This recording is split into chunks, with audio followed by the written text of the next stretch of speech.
Hello, I'm doing a blog and digital resume check this weekend, and so I'm doing a screencast so I can kind of talk while I'm looking it over. You have a very strong resume already as far as attending to the blogs and standing up with writing your purpose, and you're definitely making your own presentation of your thinking. Now I see that you've got your philosophy beginnings here, you've got your what is good learning, and the different questions.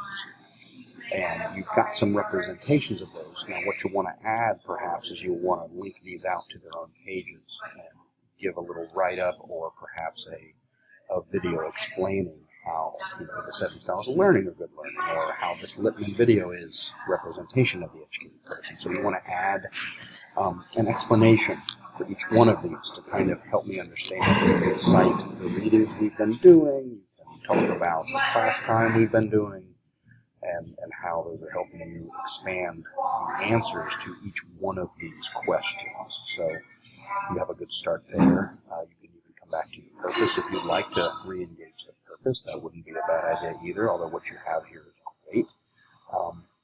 And I like your opening video here. I think this is a strong representation of paying attention to incorporating the different elements that are required on this home page. You have a place for course assignments. Now, you've got your chapter-based inquiry plan here with your digital story that you created.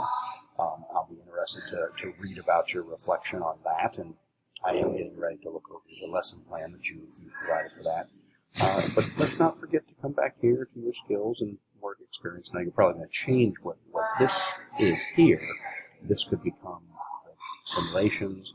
This could become oral or local history. This could primary documents, primary artifacts, and then you can write your blurb and kind of add the information that you want to share about what you learned about and how you might utilize simulations and other methods that you've been doing in class. So you've got a location for that. That's great. You just have to go in and actually do that. It says, I'm a paragraph. Click here. You have to do that.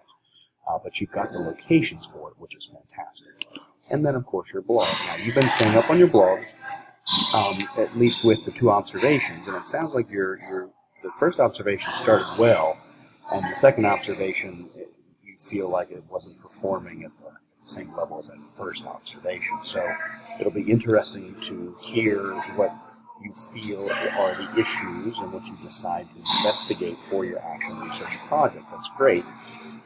You'll want to return, of course, this week to blogging about the readings, which you have been doing history of that, the teaching strategies, stand-don'ts, and then they fed me lies. I've appreciated hearing your voice come out in these blog posts. I think you've spent some time writing and thinking about the materials, and that's really good. As you continue to blog about your readings and your experiences with the Action Research Project, you might begin to pull them all together and kind of reflecting as you do on your own personal background and your experience in school and what it is you want to do looking forward. And you might start dropping in some hyperlinks. For example, a lot of the ideas that you're teaching, you might highlight this and link out to a video of what you think your classroom might look like. Or what are literacy skills? You might highlight this, turn that into a hyperlink, and it might link out to a page about literacy skills in elementary education.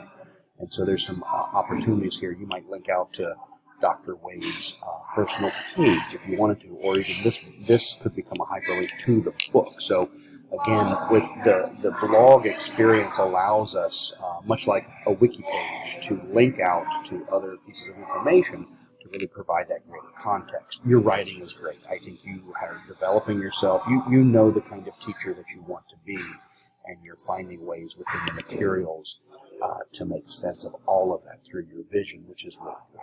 So again, the only thing I really see missing here is just writing up your thoughts and how you might utilize different ideas in the classroom, like what's a simulation you might run.